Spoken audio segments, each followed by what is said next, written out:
jamaah untuk dapat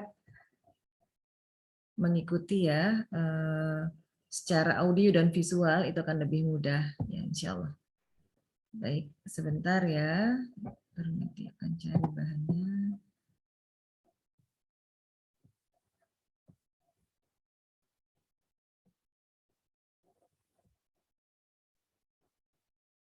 Insya Allah. Apakah slide saya sudah terlihat, Mbak? Sudah ya? Alhamdulillah sudah terlihat. Oh ya, baik. Dokter. Kita akan mulai. Sebagaimana perintah berpuasa Ramadan dalam Quran, kita sudah tahu bahwa dalam Quran surat Al-Baqarah ayat 183, ya ayyuhalladzina amanu kutiba alaikumusiyam. Di sini kita soroti Allah berfirman, wahai orang-orang yang beriman. Jadi diwajibkan berpuasa ya untuk orang-orang yang beriman. Sebelum kita akan membahas tentang hikmah makanan sunnah dan juga dalam sahur dan berbuka, kita kembali tadabbur. Sebenarnya orang beriman adalah orang yang khusyuk dalam salatnya dan mereka yang menjauhkan diri dari perkataan dan perbuatan yang sia-sia. Jadi kita orang yang beriman, kata Allah dalam Quran surat Al-Mu'minun ayat 1 sampai 3 bahwa kita orang yang beriman beruntung ya, bersyukur bahwa orang-orang yang khusyuk dalam sholatnya dan menjauhkan diri dari perbuatan yang sia-sia, termasuk juga perkataan sia-sia. Nah, disinilah kita tahu bahwa ketika kita beriman, kita pasti mengimani kitabullah Al-Quran, di mana dzalikal kitabul la raiba fihi hudal lil muttaqin. Al-Quran adalah tidak ada keraguan padanya, petunjuk bagi orang yang bertakwa. Hari ini Dr. Meti hadir untuk berbagi ilmu kesehatan, kita mentadaburi dari kitab yang pasti sempurna, yang tidak ada keraguan di dalamnya, bagi petunjuk bagi mereka yang bertakwa.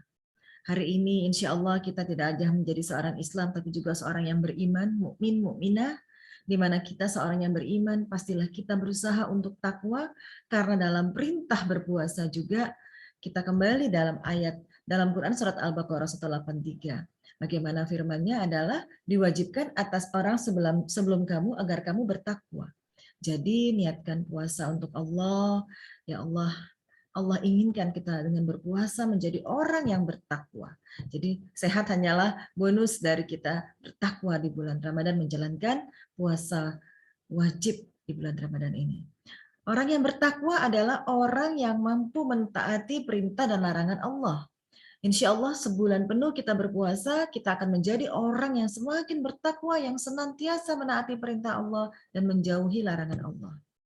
Untuk itulah kita yang bertakwa sudah tahu bahwa ada dua perkara yang ditinggalkan oleh Rasulullah adalah kitabullah Al-Quran dan sunnah-sunnah nabinya. Hari ini melalui tadabbur Quran dan mengikuti sunnah-sunnah Rasulullah Shallallahu Alaihi Wasallam, insya Allah kita mampu nantinya mengambil hikmah bagaimana kita berpuasa tidak melakukan sia-sia dan bisa mentadaburi bagaimana hikmah ketika sahur dan berbuka, mengutamakan makanan-makanan sunnah. Jadi Al-Quran adalah sebagai hudan ya, sebagai petunjuk, sebagai penjelas ya, bayina, sebagai furqon untuk membedakan mana yang benar, mana yang tidak. Jadi di bulan Ramadan ini juga kitabullah yang sempurna, petunjuk ini diturunkan oleh Allah melalui malaikat Jibril yang risalahnya dibawa oleh Nabi kita, Nabi Muhammad SAW. Dan Masya Allah, kita tahu bahwa Allah berfirman dalam satu hadis qudsi, Rasulullah bersabda, Allah berfirman, setiap amalan adalah sebagai tebusan, kecuali atau dia diganjar dengan pahala, kecuali amalan puasa adalah untukku, kata Allah. Dan aku sendiri yang akan membalasnya.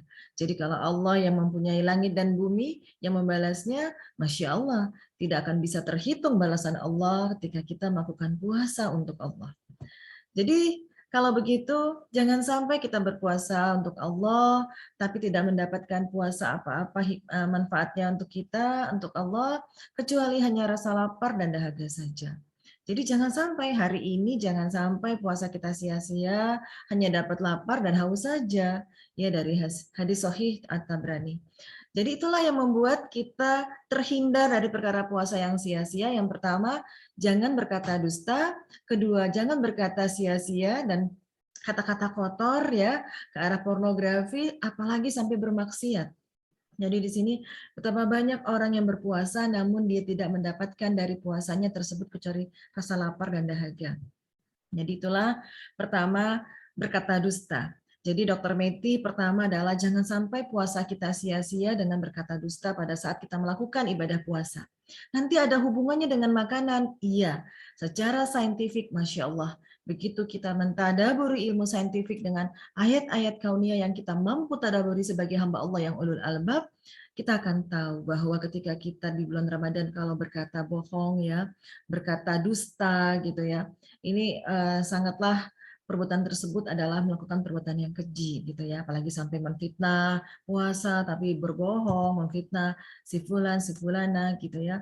Dan inilah dalam satu hadis sahih Rasulullah bersabda, barang siapa yang tidak meninggalkan suatu perkataan dusta akan tetapi malah mengamalkan ya kebohongan-kebohongan yang tersebut atau melakukan kebohongan-kebohongan tersebut, maka Allah tidak butuh dari rasa lapar dan haus yang dia tahan. Jadi jangan sampai kita demikian. Dan juga perkataan kotor dalam suatu kitab Fathul Bari, laku adalah perbuatan sia-sia yang tidak bermanfaat. Jadi rofats itu ya, atau laku, rofat sendiri adalah sesuatu yang diartikan sebagai berhubungan di bulan Ramadan ya, di saat waktu masih berpuasa dan melakukan perkataan-perkataan kotor ataupun keji. Jadi itu semua ternyata adalah dampak dari kalau kita ternyata memakan atau menjauhi atau meninggalkan makanan-makanan sunnah. Nanti hubungannya sangat bermakna gitu ya.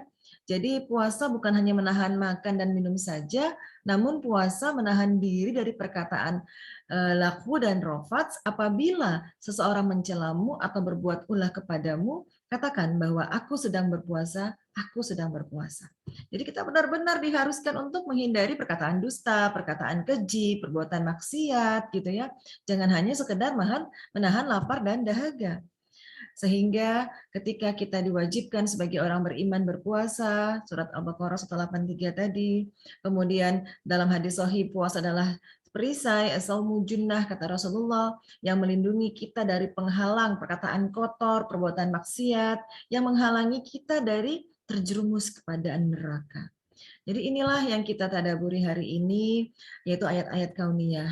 Bagaimana kita mampu memotensikan akal kita, pendengaran, penglihatan, dan hati dengan ilmu-ilmu dari Quran dan juga dari ilmu-ilmu yang sifatnya alam semesta gitu ya, sebagai orang yang berilmu, kita tadabur Quran sejenak hari ini. Dari tinjauan ilmu scientific neuroscience gitu ya, kita tahu bahwa seseorang manusia punya suatu sistem syaraf pusat yang dikomandoi oleh otak. Ada apa dengan otak kita? Ya, jadi ternyata ada bagian segmen otak di bagian forelock, di bagian depan, tepatnya di belakang dahi, ya. Itu kita tadabbur dari Quran ketika surat Al-Alaq ayat 15 sampai 16, ketahuilah sungguh jika dia tidak berhenti berbuat demikian, niscaya kami tarik ubun-ubunnya, yaitu ubun-ubun orang yang mendustakan lagi durhaka. Lagi-lagi di sini adalah orang yang dusta, yang berbohong, Allah akan tarik ubun-ubunnya. Kemudian di surat yang lain, Quran surat Hud ayat 56, sesungguhnya aku bertawakal kepada Allah, Tuhanku dan Tuhanmu, tidak ada sesuatu binatang melata pun, melainkan dialah yang memegang ubun-ubunnya. Sesungguhnya Tuhanku di atas jalan yang lurus. Jadi kita tadabbur hari ini tentang otak di bagian segmen depan. Ada apa di sana? Kita tidak ingin puasa Ramadan kita sia-sia. Salah satunya dalam hadis-hadis sahih tadi adalah termasuk perbuatan berdusta. Ternyata kebohongan ataupun dusta dapat terdeteksi dari bagian tubuh manusia, yaitu dari dalam otaknya, yaitu di suatu pemeriksaan diagnostik di bagian korteks prefrontal atau prefrontal cortex, di mana di sini bagian tepat di belakang dahi. Dahi yang senantiasa kita sujudkan ketika kita sholat, itu di belakangnya itu adalah satu lobus bagian prefrontal cortex yang mengatur atau dapat diidentifikasi kalau seseorang itu cenderung berbohong, dapat dilihat gambaran-gambaran dari pemeriksaan diagnostiknya. Fungsi dari prefrontal cortex dalam neuroscience adalah orang yang baik prefrontal cortex-nya, dia akan mampu menjadi orang yang empati. orang yang mampu welas asih, dapat berkasih sayang, mampu menjalin ukhuwah silaturahmi yang baik, ya, punya insight pemikiran yang baik, punya suatu emosi regulasi ya, kestabilan emosi yang stabil, termasuk juga keadaan regulasi tubuhnya baik, moralitasnya baik gitu ya, jadi punya akhlakul karimah. Jadi luar biasa sampai nanti kemampuan berkomunikasi yang baik dengan sesama, sampai untuk manajemen rasa takut yang tidak berlebih-lebihan, itu semua ada di prefrontal cortex sentralnya di bagian otak di belakang dahi persis. Sehingga begitu banyak ya perilaku-perilaku perbuatan-perbuatan yang kalau terganggu problem with the prefrontal cortex, gangguan di situ tadi di area otak belakang, maka misalnya terjadi apa ini? Hiperaktif ya, impulsif, sampai gangguan atensi, selalu berlebih-lebihan, worrying, sampai nanti banyak sekali gangguan makan ya, sampai obsesif kompulsif ya, pokoknya orang-orang maniak gitu ya, sampai gangguan-gangguan psikologis yang sifatnya gangguan moralitas ya, termasuk orang yang berperilaku gemar melakukan pornografi atau maksiat gitu ya, itu ternyata ada gangguan di prefrontal cortex. Ada apa dengan prefrontal cortex?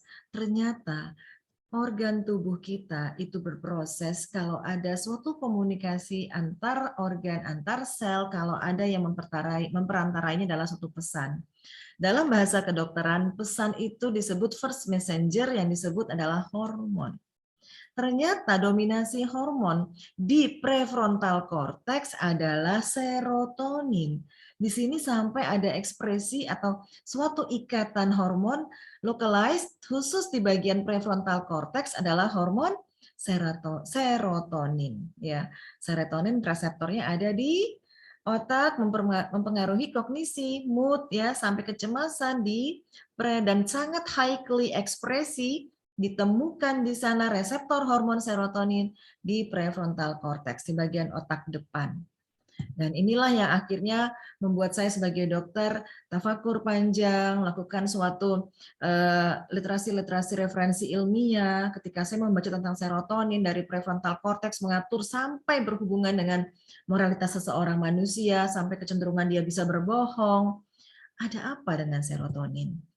Ternyata setelah dikaji lebih ilmiah, lebih dalam lagi, serotonin adalah hormon yang bertugas membawa pesan antar sel otak di dalam kepala kita, memperbaiki suasana hati lebih baik, sehingga kamu merasa lebih bahagia, bersyukur gitu ya. Tapi kalau kekurangan hormon ini, kita akan membuat suasana hati menjadi buruk, termasuk tadi problem of prefrontal cortex, karena tadi reseptornya tidak mendapat ikatan serotonin yang maksimal, akhir terjadi kecenderungan perilaku-perilaku yang negatif.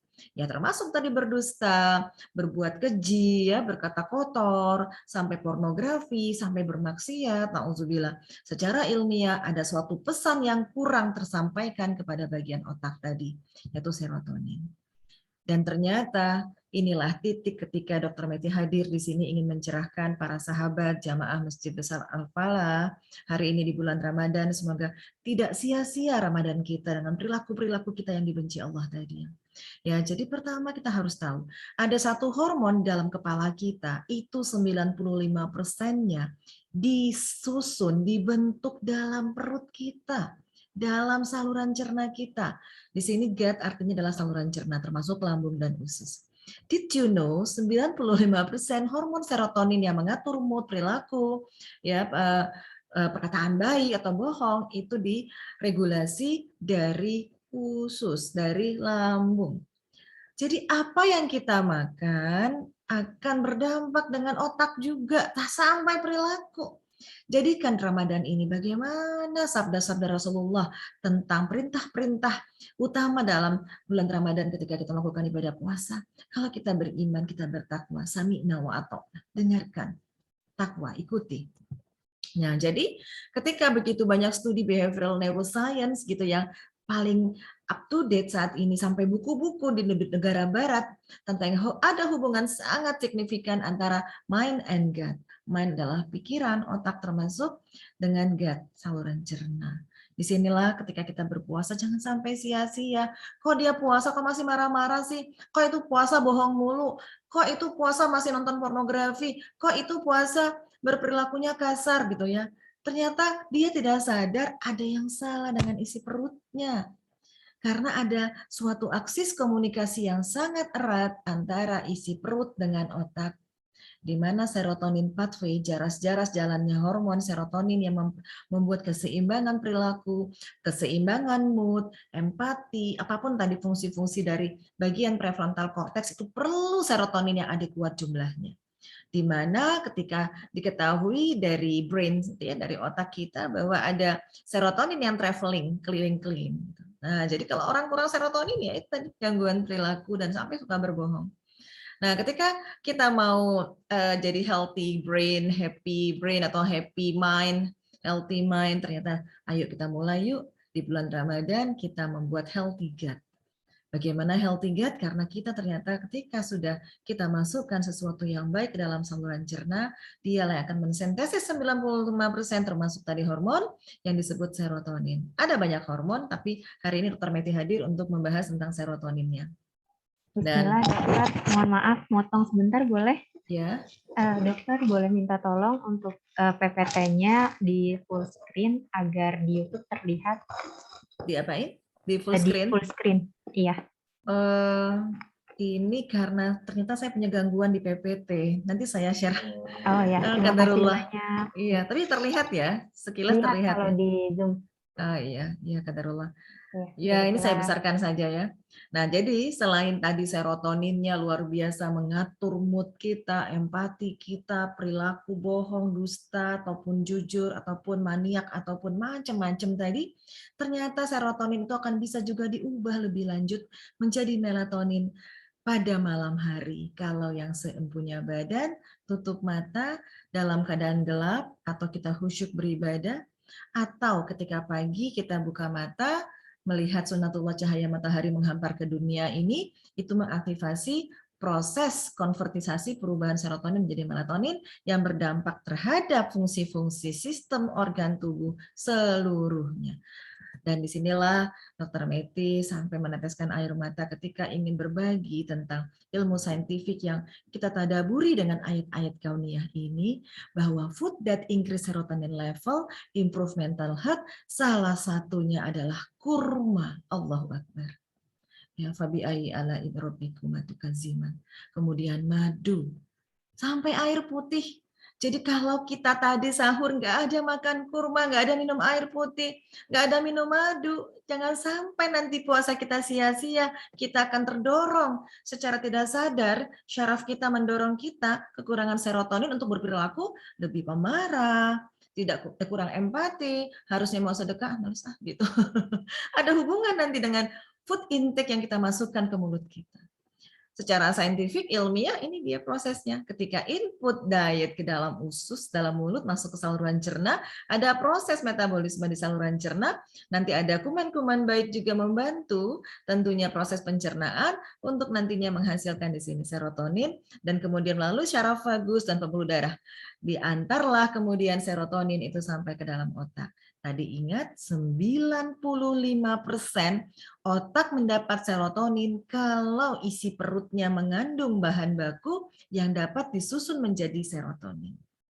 Apa saja bahan bakunya?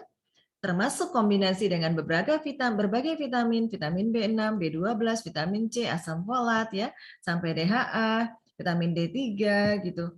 Ini juga kita harus asup karena beberapa makanan tersebut termasuk asam amino triptofan untuk imbus serotonin level di dalam saluran cerna untuk nanti dampaknya kepada perilaku-perilaku mood yang baik. Dan lihatlah ketika penelitian itu hadir, apa makanan yang dapat meningkatkan serotonin? Adalah makanan yang mengandung konten adalah asam amino triptofan.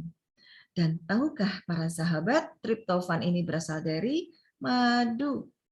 Walaupun madu meningkatkan gula darah slightly, karena tidak terlalu tinggi indeks glikemiknya, sehingga dia dapat nanti triptofan masuk ke dalam otak untuk menjadi serotonin. Jadi tadi pagi udah makan madu belum para sahabat, para jamaah? Ya, itu dia. Hikmah dari makanan sunnah pertama, makan madu. Kemudian apalagi? Ya, tadi sudah ya ketika kita tadi sahur kita makan madu ataupun makan kurma juga nanti saya akan jelaskan. Terus habis sahur tidur gitu. orang yang merugi. Kenapa? Karena untuk menjadi serotonin, pineal gland dalam otak, kelenjar pineal itu dia harus si empunya badan tidak boleh tutup mata. Tetap kita zikir pagi, memandang langit, buka pintu, memandang sinar matahari sampai detik ini waktu duha. Kita tidak boleh tidur.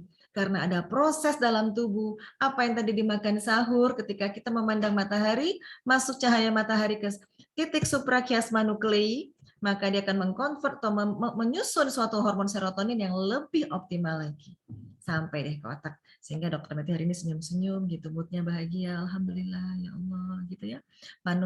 Pagi penuh berkah ketika Ibnu Qayyim al-Jauziyah rahimahullah berkata, di antara perkara yang dibenci di kalangan para pendahulu kita yang soleh adalah tidur setelah sholat subuh sampai terbitnya matahari. Ketika kita menunggu syuruk, menegakkan sholat isra, kita bisa berzikir. Kenapa kita harus tidur? Ternyata dampak negatifnya luar biasa buruknya, kita kekurangan serotonin. Jadi kalau ada orang yang marah-marah di kantor, misalnya ayahnya marah, ibunya cerewet banget gitu ya, anaknya nggak mau patuh, jangan-jangan nih habis subuh tidur. Secara saintifik tadi, karena makanan yang mau dimakan, walaupun tidur makan madu, tidur lagi, nggak ngefek. Ya. Jadi kalau ada yang mengatakan tidur orang puasa ibadah ini adalah hadis palsu, ini dirawi dari Sulaiman bin Amr An-Nakhai, adalah seorang pendusta. Jadi jangan sampai umat Islam terjerumus dalam satu hadis palsu yang mengatakan tidurnya orang berpuasa ibadah. Karena dalam beberapa sirah bahwa dalam bulan Ramadan itu banyak peperangan Rasulullah. Ya, para sahabat itu tidak ada yang tidur-tiduran. Jadi kalau kita dikatakan tidurlah berpuasa itu salah ya. Kalaupun tidur ya kita ada hadis sahih yang lain itu kailullah, memang bukan hanya berpuasa di waktu hari-hari lain juga kita disunahkan untuk tidur sebelum zuhur misalnya. Nah, inilah ketika hikmah kita berbuka puasa dengan kurma gitu ya. Kemudian kita tadi sahur minum madu juga gitu ya. Kita di sini tahu bahwa Rasulullah dari Anas bin Malik, Rasulullah bersabda bahwa Rasulullah itu berbuka puasa sebelum sholat dengan rutop. Jadi kurma basah dulu, kurma muda yang basah disiapkan dulu para bunda di rumah. Nanti kita akan berbuka, ayah ini kurma rutop dulu bilangan ganjil. Boleh 1, boleh 3, boleh 5, boleh 7. Nggak ada. Ya udah kurma tamar yang kering, nggak ada juga. Ya udah deh seteguk air. Jadi kalau kita mengaku umatnya Rasulullah, kita mau nyunah nih, boleh nggak makan kolak? Boleh saja. Tapi bagaimana kalau kita dahulukan kurmanya dulu? Alangkah baiknya ada rutop. Nggak ada rutop, tamar. Nggak ada tamar ya air gitu. Apakah perlu cendol? Ya halal, tapi kan kita mau bahas yang utama gitu. Nah, itulah yang membuat hari ini saya membaca beberapa literatur ilmiah tentang triptofan, ya, tentang bahan bakunya serotonin kan adalah asam amino triptofan, dan masya Allah ketika ditimbang dari suatu diet fitness today ya dari luar ini, walaupun bukan orang Indonesia ataupun orang Asia yang meneliti, ditimbang nih 100 gram ternyata mengandung begitu banyak kadar triptofan. Jadi luar biasa ya. Dari ya apapun lah kurma-kurma yang dari tanaman palm date adalah kurma, sehingga di sini dikatakan triptofan. Apakah Anda tahu bahwa triptofan makes people nicer? Lebih baik, lebih berakhlak baik gitu ya Allah ya Robbi. Ternyata kurma mengandung kadar triptofan yang merupakan important neurotransmitter ya, suatu bahan baku membentuk serotonin ya tadi yang membuat seseorang menjadi happy, menjadi bersyukur. Ya, pokoknya positive thinking deh, orangnya positif. Dan 100 gram itu kalau dikonversi silakan ya ukuran kurma-kurma. Misalnya kurma ajwa yang kecil-kecil ditimbang 7 biji itu 100 gram. 1 on. Allahu Akbar. Bagaimana keimanan tidak begitu meningkat dengan kita tadabur ayat kauniyah gitu ya. Ilmu-ilmu saintifik ini bukan untuk menjelaskan. Kalau kita beriman nggak perlu bukti, samina wa ta'na saja. Tapi kalau dijelaskan begini masih juga nggak yakin bahwa Al-Quran itu benar. Kita ini masih apa gitu ya. Jadi mari kita sama-sama sadari. Ditambah lagi tadi nggak ada rutop, kita makan tamar, juga minum air.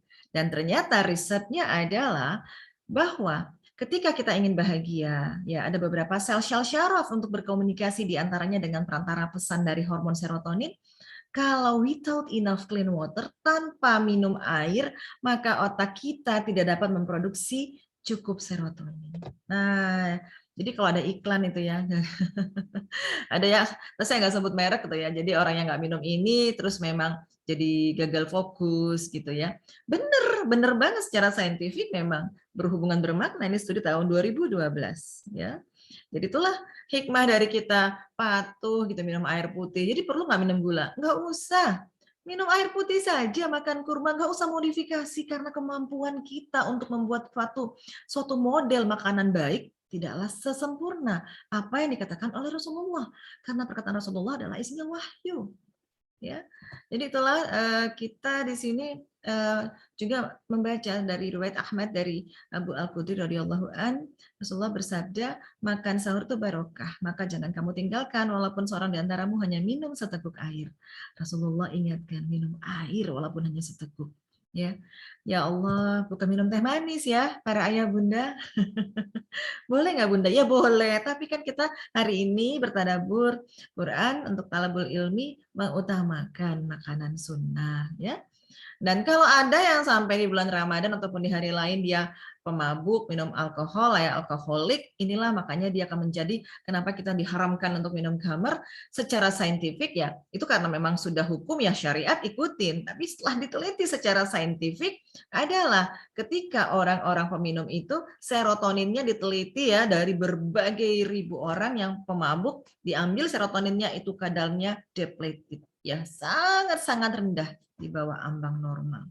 Bahkan sampai mungkin ya titik threshold yang paling rendah. Sehingga kalau serotoninnya rendah, tuh otak moralitasnya jadi buruk ya. Prefrontal cortexnya tadi nggak punya moral, nggak punya empati, kasar, keji, maniak gitu ya, candu pornografi gitu. Ya nauzubillah min zalik ya, manusia-manusia yang memang tidak mengikuti tadi takwa kan, apa yang menjadi suatu kewajiban diperintahkan Allah ikuti, apa yang dilarang hindari ya. Kalaupun dikatakan serotonin ini menurun karena dia alkoholik, bukan karena itu, tapi karena kita beriman, kita menjauhinya. Tapi setelah diteliti secara ilmiah, ya demikian adanya. Ya, jadi itulah kita utamakan yuk.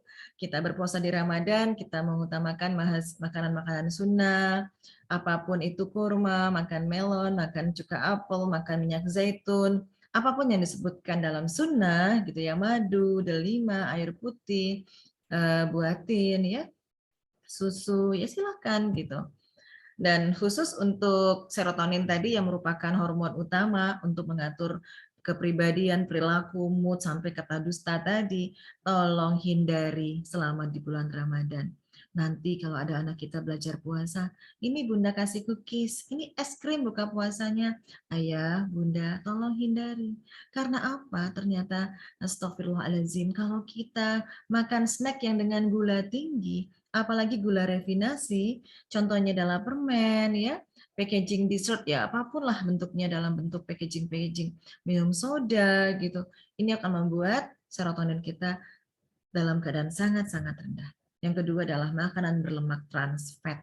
Ayo pandangin, nanti buka puasa makan roti bakar deh. Aduh, saya mau makan kue tart, saya mau makan popcorn, saya mau makan ayam goreng crispy atau kentang goreng french fries ya, saya mau makan es krim, saya mau makan margarin, shortening, ataupun mayonis, apapun dairy food gitu ya, tinggalkan. Ya, makanan-makanan cookies, pastries, kue-kue croissant, apapun lah gitu ya, ternyata akan membuat decrease serotonin. Nah, hati-hati. Dan yang terakhir adalah ya makanan cepat saji, ya makanan diproses gitu ya. Ya seperti ini nggak boleh sama sekali, jangan sampai.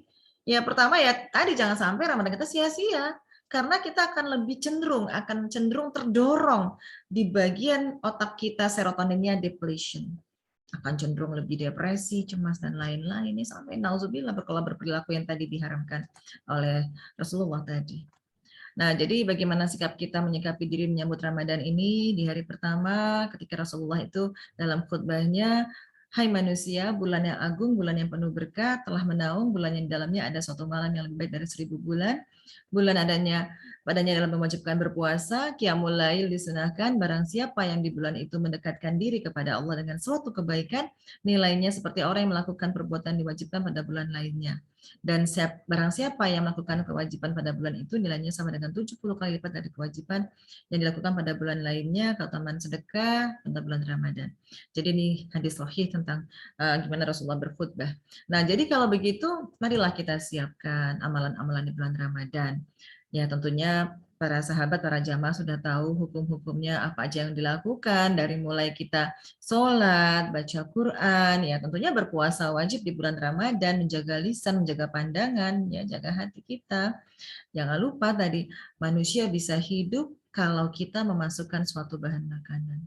Mobil bisa jalan kalau dimasukkan bahan bakar.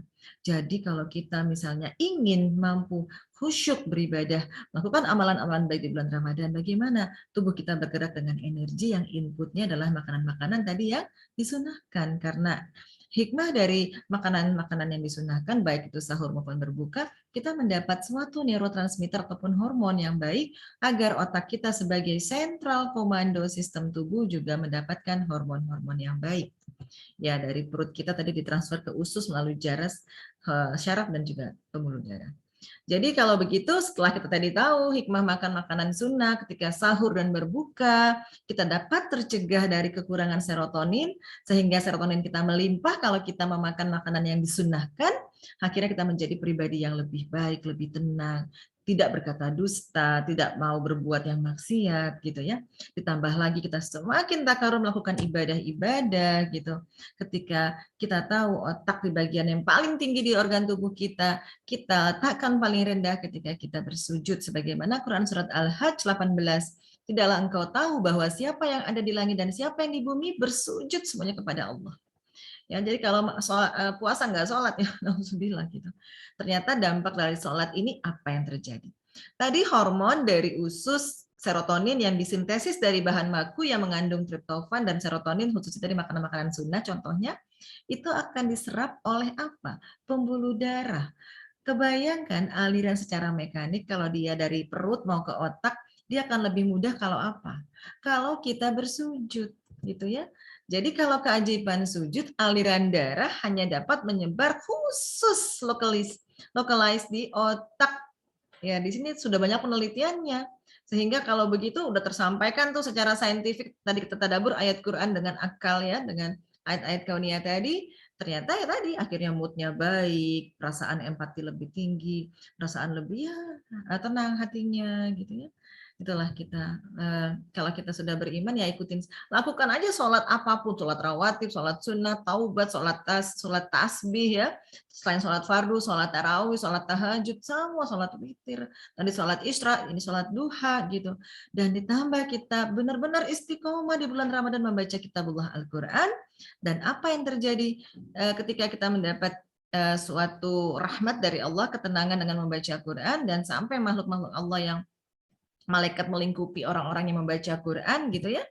Ternyata hasil penelitian dari Universitas Teknologi Malaysia mengatakan bahwa orang-orang yang membaca dan mendengarkan Quran, gelombang otaknya adalah gelombang alfa dan theta, dan tahukah para jamaah, gelombang alfa dan theta adalah membuat seseorang spiritualitasnya semakin lebih tinggi, lebih khusyuk, ya jadi benar-benar lebih menjadi orang yang benar-benar semakin takwa. Ya, udahlah makannya tadi sunnah, sujudnya sering dengan melakukan serangkaian ibadah sholat sunnah ya, dan termasuk sholat fardu tentunya. Tambah lagi istiqomah membaca Quran ya, one day one juice misalnya gitu ya, menghafal Quran di bulan Ramadan gitu ya. Kita mendapatkan kesehatan mental yang baik. Dengan gitu kita menjadi orang yang semakin bertakwa. Bagaimana ayat-ayat Quran? Allah berfirman dalam Quran surat Ar-Ra'd ayat 28 sampai 29, bagaimana orang-orang yang beriman dan hati mereka menjadi tentram dengan mengingat Allah, dengan zikrullah. Zikrullah yang paling utama adalah sholat, baca Quran, gitu ya.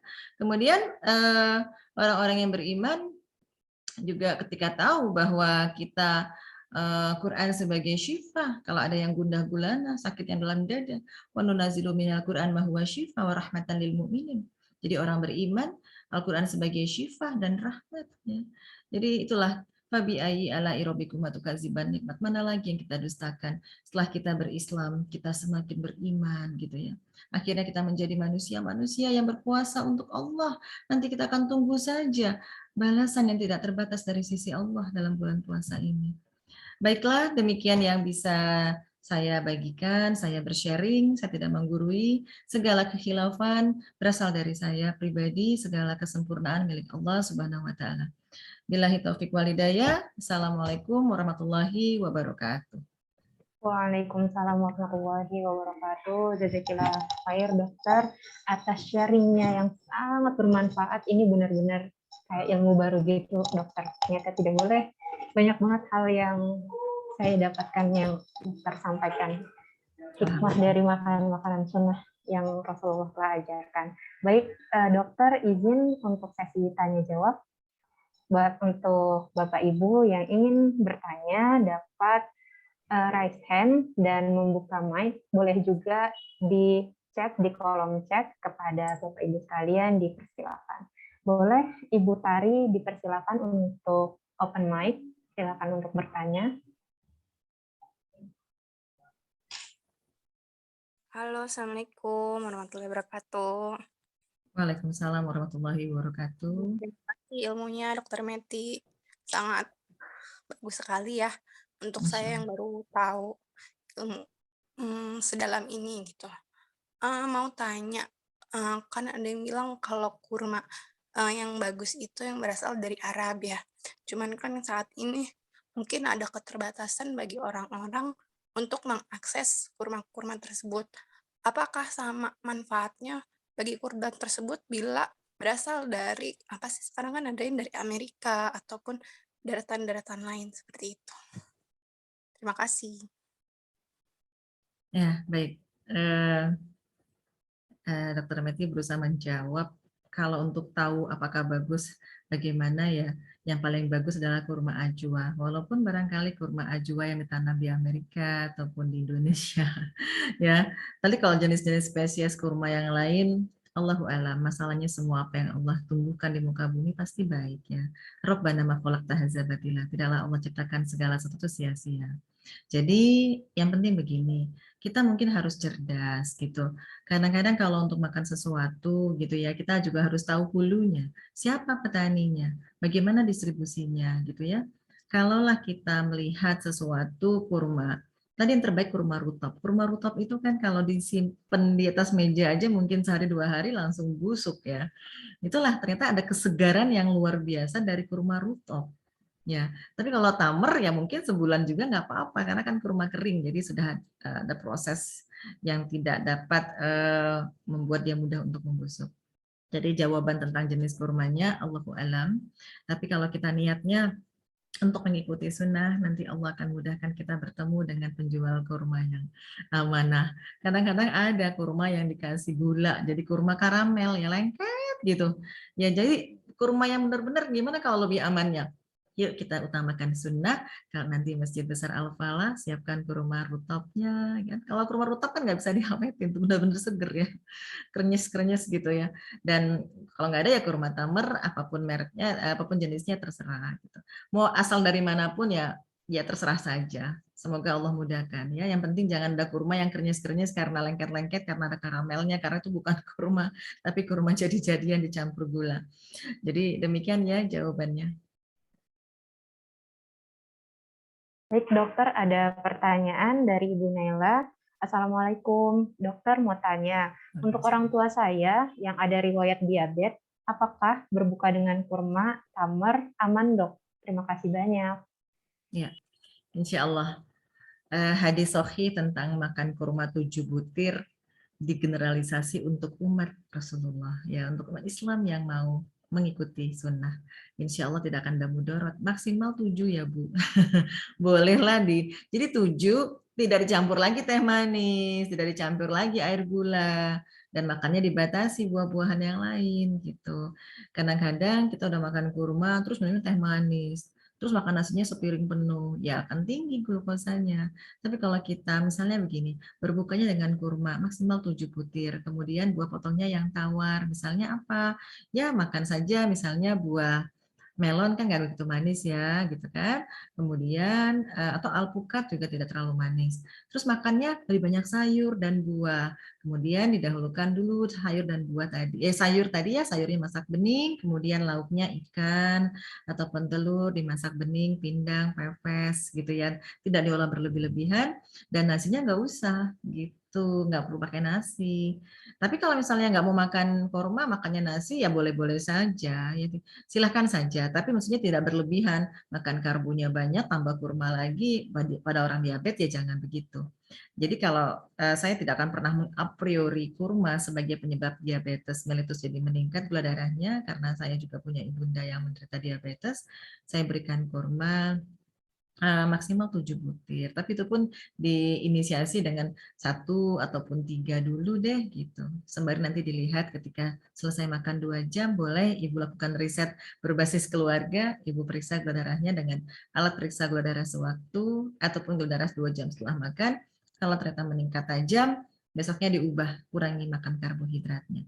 Tapi ternyata kalau misalnya tidak meningkat, ya silahkan rutinkan makan kurmanya. Jadi hadis tidak akan pernah dipisah-pisahkan, ini buat yang diabetes, ini yang tidak, ini buat anak kecil, ini buat yang orang dewasa. Enggak, insya Allah.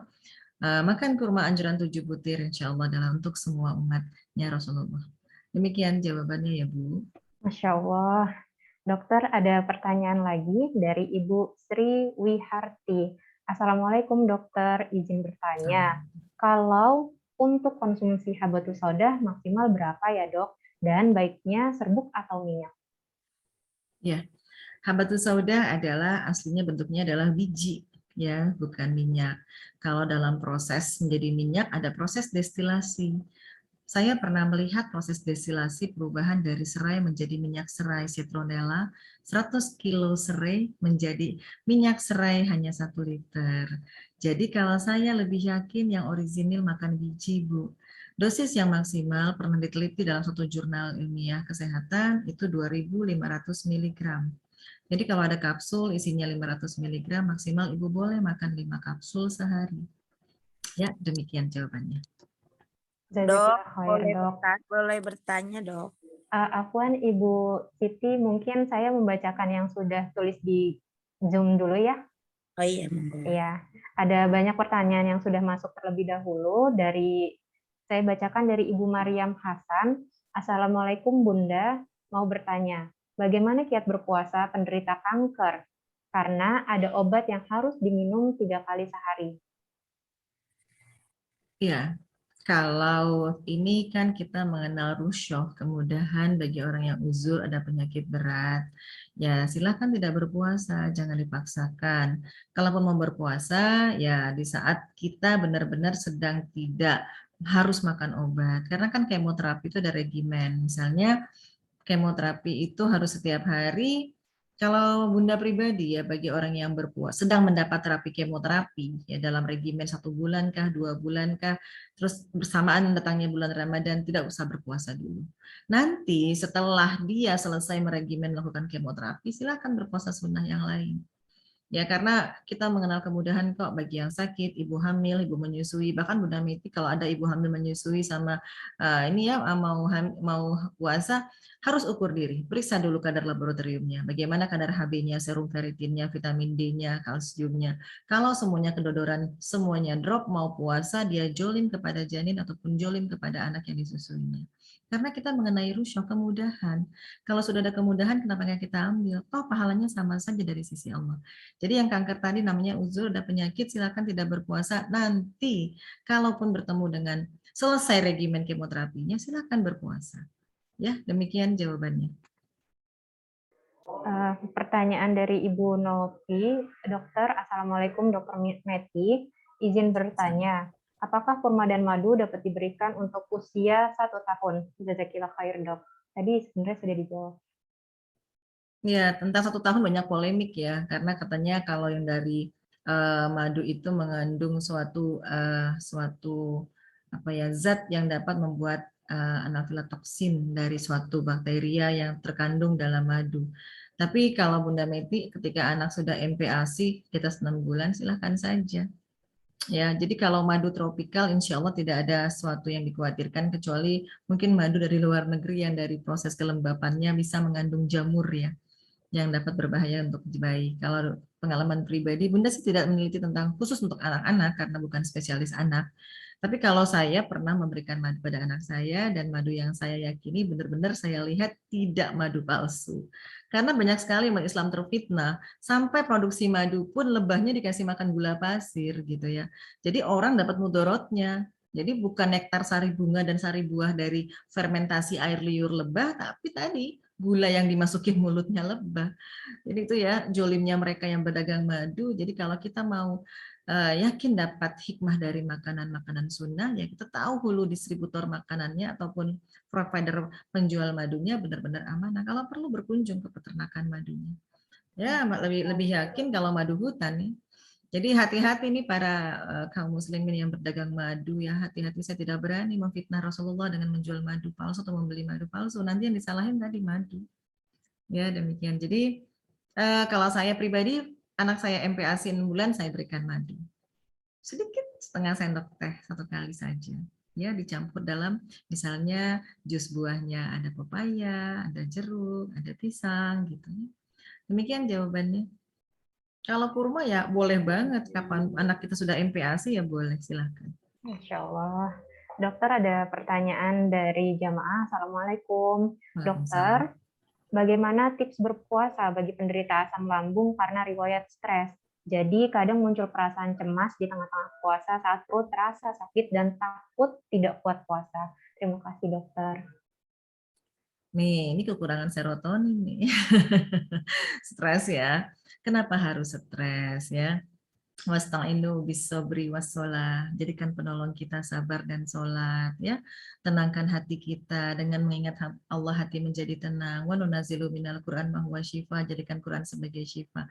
Orang-orang yang cemas, orang-orang yang was-was, tahu kan asal dari mana? Dari bisikan syaitan. Bagaimana caranya supaya tidak dapat bisikan? Berwudu.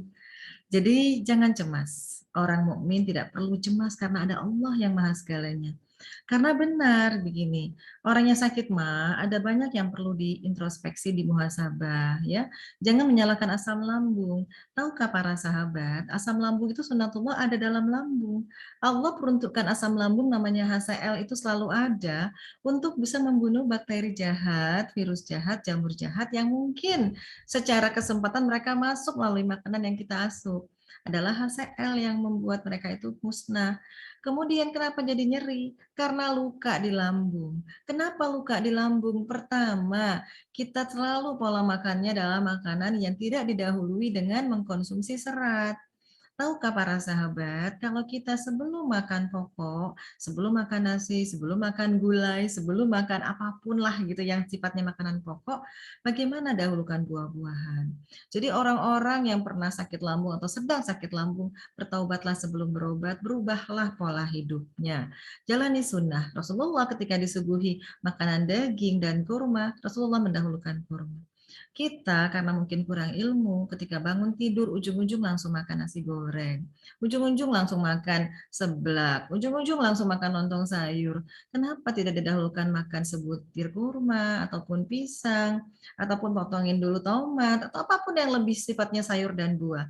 Karena itulah yang akan kita masukkan membangun enzim dan juga membangun suatu short chain fatty acid yang dapat melindungi permukaan lambung kita dari mudahnya tergores atau ulkus. Jadi untuk menerapi orang-orang sakit lambung adalah bagaimana tekad yang bersangkutan mau berubah. Kalau nggak berubah ya akan pernah sembuh.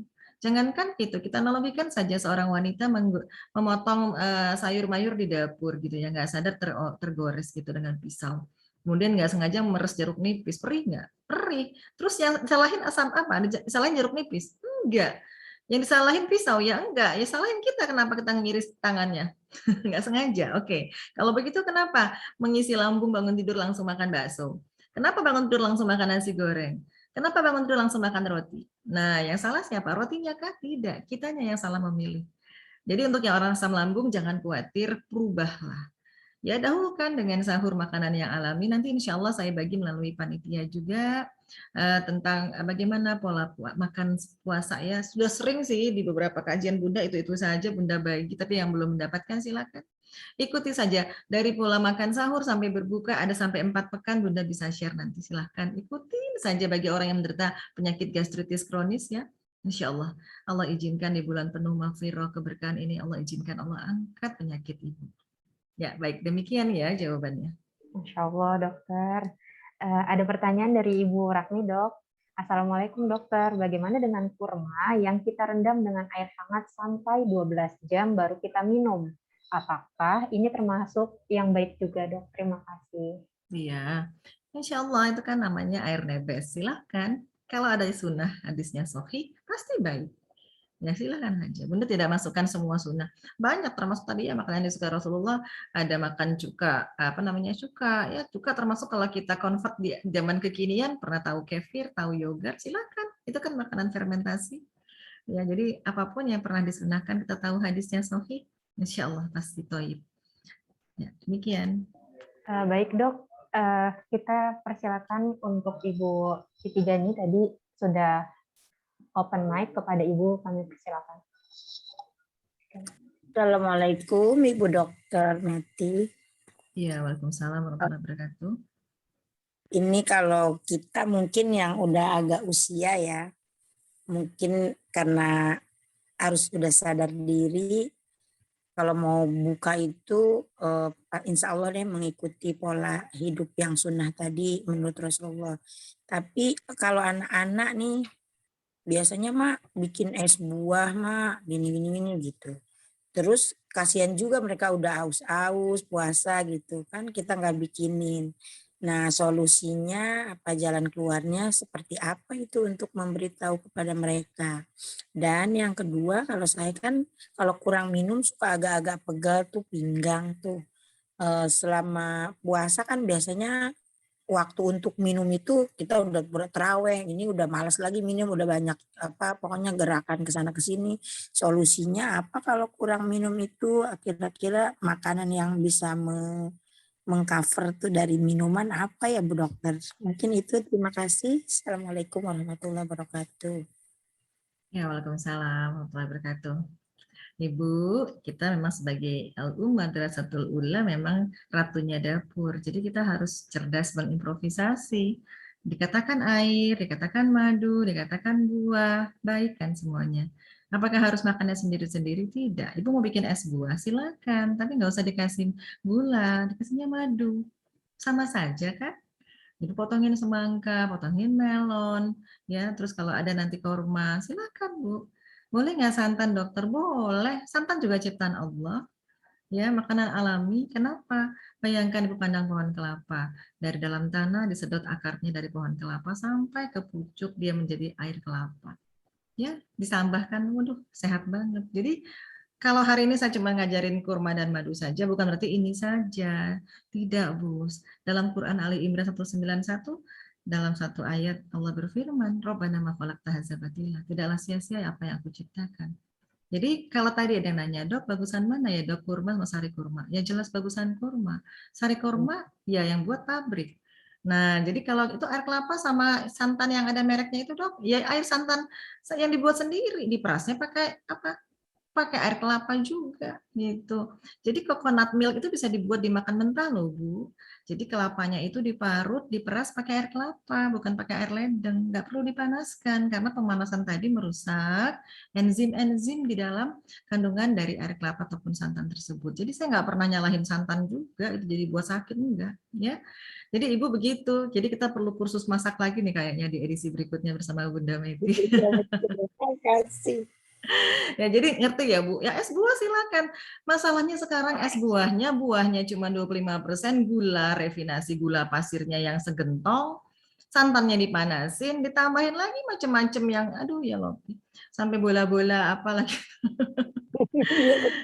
Jadi kita buat saja yang alami. Insya Allah Bu. Ya, santannya diperas langsung dengan air kelapa, nikmat, tambahin madu. Atau ada cincau itu daun cincau diperas-peras ya, pakai air tuh langsung jadi jelly kan Bu. Terus disiram pakai apa? Siram pakai air kelapa, ditambahin lagi madu. Masya Allah, sehat nggak Bu? Sehat, tanpa pemanasan, tanpa bahan pabrik gitu. Jadi memang kita sebagai Kalau wanita gula ini aren harus gimana kalau gula boleh, aren? boleh, silakan gula aren, boleh. Yang tidak boleh gula pasir, karena gula pasir adalah gula refinasi. Karena gula pasir berasal dari tebu, tebu warnanya krem, ujung-ujung sampai meja makan jadi putih. Ada proses pemutihan yang luar biasa, membuat, ya banyaklah secara saintifik itu menghabiskan energi yang sangat tinggi, sehingga nanti membuat insulin ibu menjadi kedodoran, ujung-ujungnya menjadi diabetes mellitus di masa depan. Jadi tidak disarankan. Ya, demikian Ibu jawabannya. Ya, Insyaallah, jazakillah khair, dokter. Dokter Waalaikumsalam. izin membacakan kembali pertanyaan dari jamaah di Zoom dari Ibu Tri Hadiati. Assalamualaikum Bunda Meti, menyambung tentang pembahasan puasa bagi penderita diabetes mellitus. Bagaimana ya Bunda tips dan triknya ketika sahur agar tidak sampai pada kondisi hipoglikemi dan berkeringat dingin? Matur suwun Bunda. Intinya kita yang sudah menderita diabetes, obat konvensional, Bunda Meti seorang dokter kandungan yang pasti berpaham konvensional. Kita harus punya tools pemeriksaan gula darah instan di rumah, ya. Jadi ketika bangun tidur kan kita belum makan apa-apa, kita periksa gula darahnya, tetap gitu. Oh, gula darahnya 140. Ya udah, kalau ada saran dokter internalnya, penyakit dalamnya, menggunakan insulin sebelum makan, suntikan insulinnya. Ya, tidak mengapa. Lalu makan. Kadang-kadang orang yang sakit gula tidak patuh dengan obat yang diberikan dokter sehingga terjadi hipoglikemi, ya, ataupun malah hiperglikemi. Sama-sama, dua-duanya sama-sama bergejala lemas gitu. Jadi supaya kita menjadi alert, kita lakukan diagnostik sendiri, pemeriksa gula darah. Kalau ibu insya Allah makannya semua, nanti ikutin deh.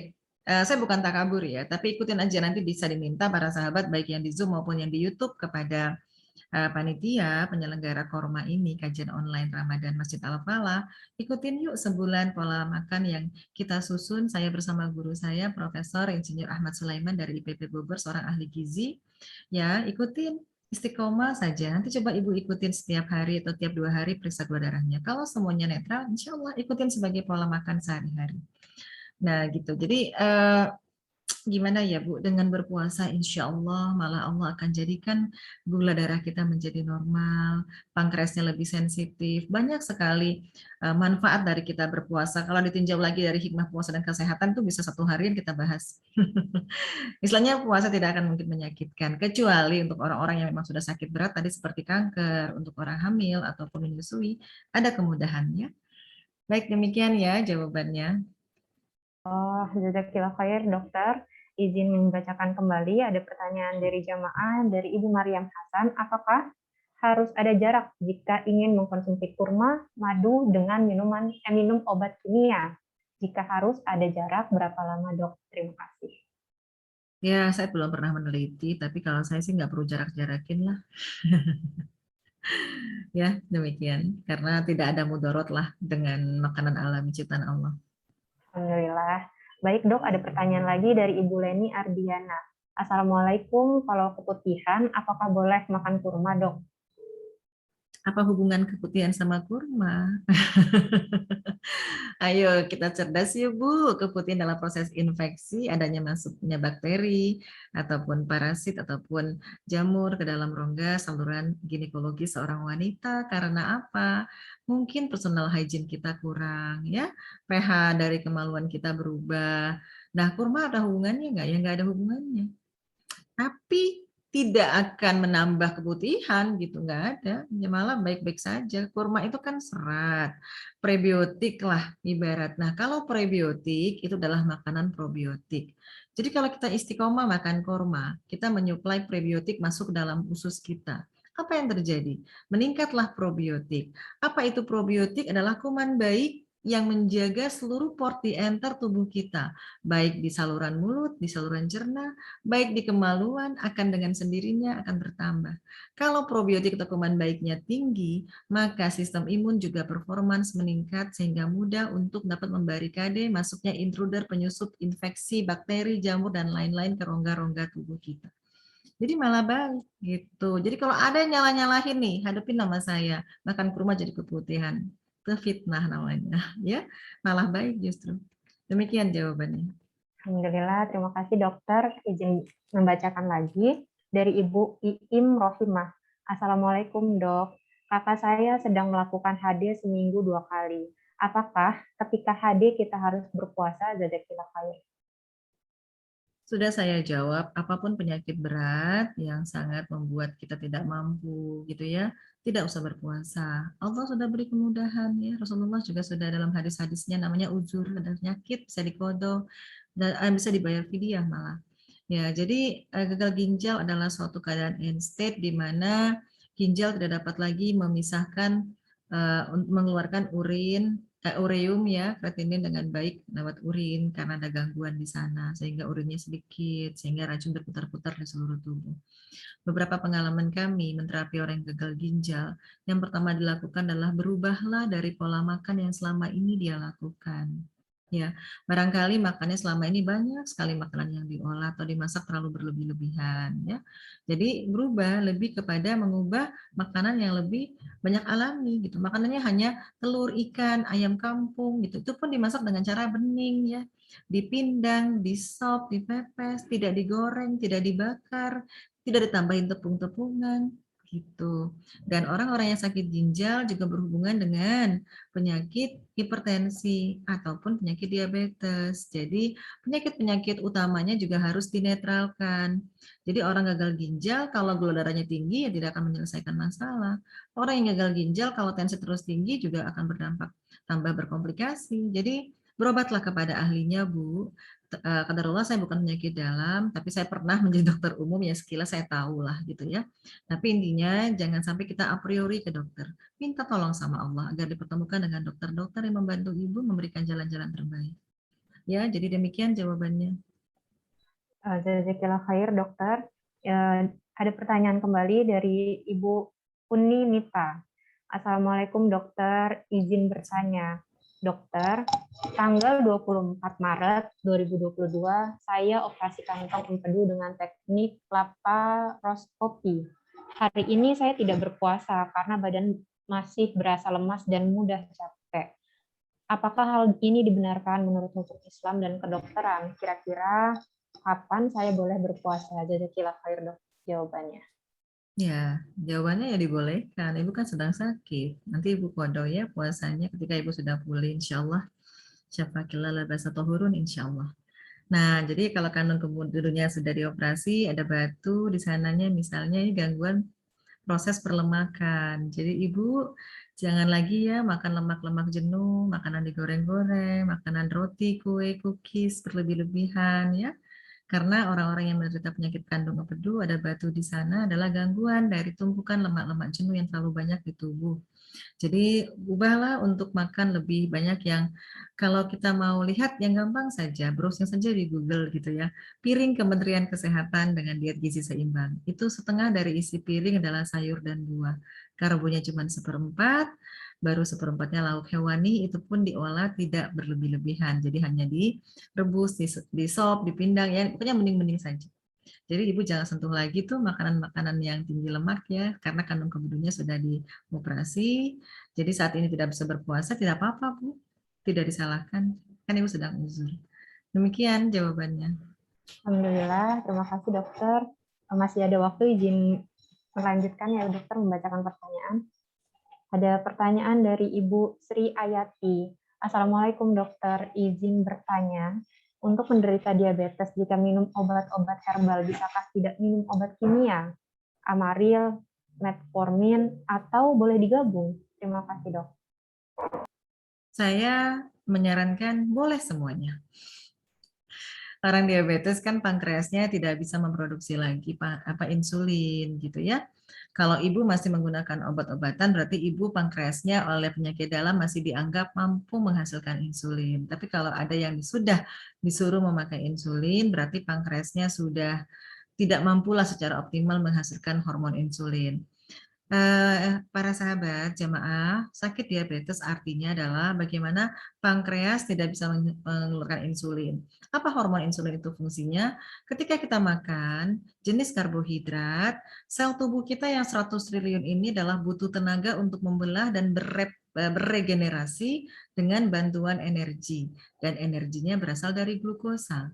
Kalau kita makan karbohidrat tapi kita tidak punya hormon insulin, maka gula tadi yang menjadi proses pencernaan makanan glukosa itu semuanya beredar hanya di pembuluh darah saja. Tidak bisa masuk ke dalam sel tubuh karena pengangkut transporternya yang bernama insulin tidak cukup. Nah, kalau kita hanya menggunakan herbal-herbal, apa sih obat herbalnya, daun insulin gitu ya. Ya silakan saja. Jadi herbal itu hanya maintenance keadaan agar tetap sehat. Tapi kalau sesuatu yang sudah patologis, sudah ada penyakitnya, kita harus bantu dengan obat-obatan medis. Silakan saja Bu, sembari Ibu pelan-pelan mengubah lifestyle Ibu, tidak sentuh lagi makanan-makanan tinggi gula ya. Nanti pelan-pelan akan terkontrol. Yang berikutnya adalah jangan cemas. Orang-orang diabetes banyak cemas, akhirnya kecemasan itu mengaktifasi hormon kortisol dan adrenalin, dan ada hubungan sangat-sangat signifikan ketika kita cemas, stres, depresi, kortisol meningkat, itu terjadi resistensi insulin secara berhubungan. Jadi ada orang nggak pernah makannya berlebih-lebihan, kok jadi sakit diabetes? Ternyata dia punya beban mental yang sangat berat, dan ternyata ada hormon lain yang membuat resistensi insulin, yaitu kortisol ataupun adrenalin tadi. Jadi demikian ya jawabannya Ibu, gunakan dua-duanya, pendekatan terapi medis juga lifestyle ataupun herbal yang bisa didampingi lah bersamaan. Demikian jawabannya. Terima kasih dokter atas jawabannya. Ada pertanyaan dari Ibu Audra dari Kalteng. Assalamualaikum dokter, kalau untuk anak-anak menu berbuka yang baik bagaimana? Apakah aman jika seperti orang dewasa buka puasa dengan buah-buahan dan sayur? Aman banget Bu. Jadi saya mau merubah mindset para sahabat jamaah ya. Kalau di tangan kanan saya ya ada alpukat, ada jambu, ada pisang, ada melon, ada semangka, ada kurma ya Bu. Kemudian di samping saya ada bolu pisang. Secara logik kalau orang yang pengennya itu enak di lidah ya pengennya bolu pisang barangkali ya Bu ya. Tapi Ibu ingat, untuk jadi bolu dia perlu masuk pabrik dulu tuh tepung gandum jadi tepung ya. Jadi perlu ada gula tepung menjadi masuk ke pabrik dulu. Tapi kalau Ibu langsung makan melon, langsung makan semangka, langsung makan kurma, itu orisinil ciptaan Allah. Pasti lebih sempurna. Terus Ibu bertanya apakah aman? Pasti aman. Karena nggak mungkin Allah salah cetak, Bu.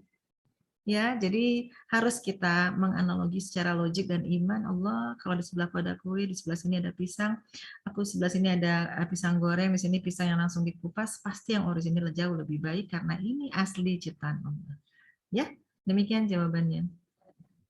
Terima kasih banyak dokter. Ada yang bertanya lagi dari Ibu Ubaid. Mohon infonya dapat di mana untuk menu makan sebulan Ramadan untuk penderita MAS, dokter. Ya, silakan dari panitia tadi ya. Nanti saya share ke Bapak Ketua DKM, Bapak Haiba, nanti insya Allah bisa di-share. Insya Allah sih untuk jamaah Masjid Al-Falah beberapa kajian saya sudah pernah saya share, tapi bisa dibagi dengan jamaah, insya Allah. Bukan sebulan penuh sih, jadi selama 4 pekan itu ada menu puasa yang bisa divariasikan. Jadi begini, jangan pusing ya para ibunda di rumah gitu. Kita tuh harus cerdas dan harus mensyukuri apa yang Allah hamparkan di muka dunia, semuanya untuk manusia. Jadi kalau ada orang nyalahin makan bayam jadi asam urat, salah siapa Bu? Hari ini bayam, besok kangkung, besok bayam, besok kangkung, besok bayam. Ini akhirnya asam urat, ketinggian purin gitu ya. Hari ini bayam, besok terong, besok toge, besok labu, besok masak misalnya apalagi ya kok jadi lupa sayuran selada, besoknya sayur buncis, besoknya kacang panjang. Jadi kita harus memvariasikan semua yang Allah ciptakan sehingga makanan kita tidak itu-itu saja. Karena kalau itu-itu saja nanti akan menjadi konsep berlebih-lebihan, mengkultus. Jadi pengen sehat, saya harus makan sarang semut. Akhirnya makannya sarang semut pagi siang malam, pagi siang malam. Baik nggak? Tidak baik. Karena kata Allah, makanlah, minumlah, tapi jangan berlebih-lebihan. Berlebih-lebihan termasuk yang itu-itu saja. Jadi bagaimana kita bisa sehat? Jadi kita makan apa yang Allah hamparkan, apapun jenisnya, jangan berpatok kayak kata Bunda Meti, enggak. Ayo Ibu harus cerdas, variasikanlah menu, apapun yang Allah ciptakan, sayur buah yang ada di muka dunia, dengan memvariasikan jenis-jenisnya setiap hari untuk keluarga Ibu di rumah. Ya, demikian. Masya Allah, jadi Ibu cerdas. Terima kasih dokter, ada pertanyaan kembali, izin membacakan dari Ibu Tuti Aryani. Assalamualaikum dokter, bagaimanakah pola makan besar yang benar saat berbuka puasa? Apakah baiknya setelah sholat maghrib atau setelah sholat tarawih? Syukron dok. Nah, jadi begini, kalau Bunda menganutnya adalah begitu buka puasa, tadi kurma, ya, kemudian air putih, ya boleh 500 cc langsung atau 300 cc ya, hangat gitu, tambah madu boleh. Sudah stop, tidak apa-apa, tidak makan apa-apa, oke? Kemudian sholat maghrib. Setelah sholat maghrib, makanlah besar, ya, dimulai dengan ya kalau ada yang ikut kelas Bunda Meti di kelas Halilah ya, saya bukan mau promosi tapi saya sudah mengajar beberapa jamaah karena untuk tahu pola hidup sehat secara integratif itu tidak hanya bisa dalam sehari. Ada beberapa tematik yang perlu dipahami dari konsep dasar sampai konsep advance. Jadi, yang pertama itu harus mutlak makan sayur dulu. Walaupun dijarakkan 15 menit ya dari makan lauk berikutnya. Jadi piringnya dipisah. Misalnya kita masak capcay, ya ditumis pakai air, ditambahin minyak zaitun atau minyak CCO, ditambah rempah-rempah, bumbu. Ya, satu mangkok capcay. Kemudian lanjutkan makan apa? Oh, tersedia di sini misalnya ikan pepes ataupun ikan pindang ataupun telur rebus ataupun telur ditambah kecap. Silahkan aja, kecap juga merupakan fermentasi, baik-baik saja ya. Kemudian setelah itu baru terakhir kalau udah rasa kenyang banget ya udah stop. Kalau misalnya masih lapar, suapkanlah nasinya 1, 2, 3 suap silahkan. Ya, begitu Bu polanya. Nah, jadi kalau mau sehat, kenapa? Kita suatu time by time kita susun seperti itu karena kita menyiapkan enzim dulu, masukin prebiotik dulu ke dalam saluran cerna, enzim terbentuk, masuklah ikan, setelah ikan ada, kemudian terakhirlah tadi karbo. Kenapa? Kalau langsung ujuk-ujuk dicampur jadi satu, tuh enzim babak belur dalam usus, kalau kita kekurangan enzim, terjadi gagal cerna sehingga makanannya menjadi lemak jenuh. Itulah kenapa kemudian diperiksa kolesterol LDL-nya meningkat ataupun trigliseridanya meningkat. Karena tadi enzim tidak mampu, tidak cukup untuk mencerna, untuk dapat diserap masuk ke dalam usus. Karena terlalu bercampur aduk, enzim juga bingung ini yang dicerna yang mana gitu. Ya, demikian jawabannya. Jazakillah khair dokter, masih ada waktu 3 menit, izin membacakan satu jawaban lagi dok. Dari Ibu Hustrawati, Bismillah, adakah obat kimia gastritis yang direkomendasikan dok? Terima kasih. Ya. Obat kimia ada proton pump inhibitor PPI ya gitu, ada yang ujungnya jole-jole gitu, ada lansoprazol, pantojol, silahkan Bu 2x1. Saya tidak endorse obat ya tapi secara medis. Kemudian bisa juga yang menetralisir pH asam lambung yang asam, Ibu tingkatkan menjadi lebih basa, misalnya minum antasida, minum supralfat, sirup, ya silahkan. Itu obatnya. Ya, demikian jawabannya. Alhamdulillah, terima kasih banyak Dokter Meti atas sharing ilmunya untuk kita semua, apalagi di sesi tanya jawab, menambah lagi ilmu dari pertanyaan-pertanyaan jamaah yang disampaikan oleh, maaf, Dokter Meti jawabannya. Semoga bisa dipahami ya. Amin, Allahumma amin. Semoga ilmunya menjadi berkah dan menjadi amal jariah untuk dokter, dan Amin, kita ya. dapat aplikasikan di bulan Ramadan ini, bahkan Amin. seterusnya agar kita bisa hidup sehat. Jazakillah khair, dokter, Bapak Ibu semua, peserta kajian online. Mohon izin dokter untuk menyampaikan kegiatan Ramadan di Masjid Al-Falah kepada jamaah. Yang pertama ada sholat tarawih berjamaah di Masjid Al-Falah. Buka puasa insya Allah dilaksanakan mulai hari ini sampai 30 hari ke depan selama bulan Ramadan. Sahur yang insya Allah akan dilaksanakan 10 malam terakhir ketika itikaf. Kemudian ada pesantren kilat khusus untuk ikhwan dari umur 12 tahun sampai 17 tahun yang dapat mendaftar di sekretariat Masjid Al-Falah. Untuk Bapak Ibu semua, untuk mendukung kegiatan dakwah Masjid Al-Falah dapat memberikan infak terbaiknya ke nomor rekening 50 50 70 70 47 Bank Syariah Indonesia atas nama Yayasan Masjid Al-Falah. Terima kasih banyak dokter atas waktunya dan kesempatannya ini. Semoga dokter selalu sehat beserta keluarga dan selalu dalam lindungan Allah Subhanahu wa taala. Amin. Amin. Baiklah, Bapak Ibu semua, dokter, kita tutup kajian pada hari ini dengan membaca lafaz hamdalah, alhamdulillahirrabbilalamin. Doa penutup majelis, subhanakallahumma wa bihamdika asyhadu an la ilaha illa anta astaghfiruka wa atubu ilaik. Saya selaku MC Nur, mohon maaf jika ada kesalahan dan mohon maaf jika tidak dapat membacakan semua pertanyaan yang masuk. Semoga kita dapat belajar pada pertemuan kali ini. Wassalamualaikum warahmatullahi wabarakatuh.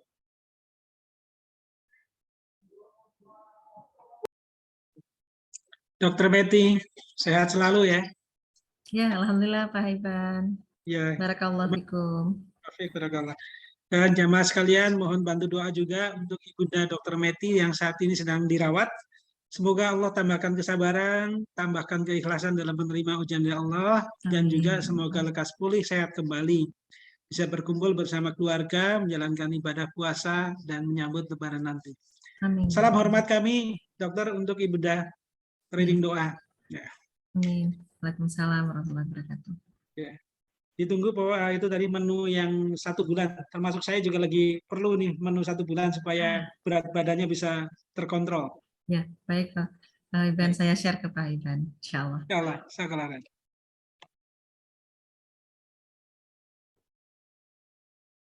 Terima kasih Pak Haiban.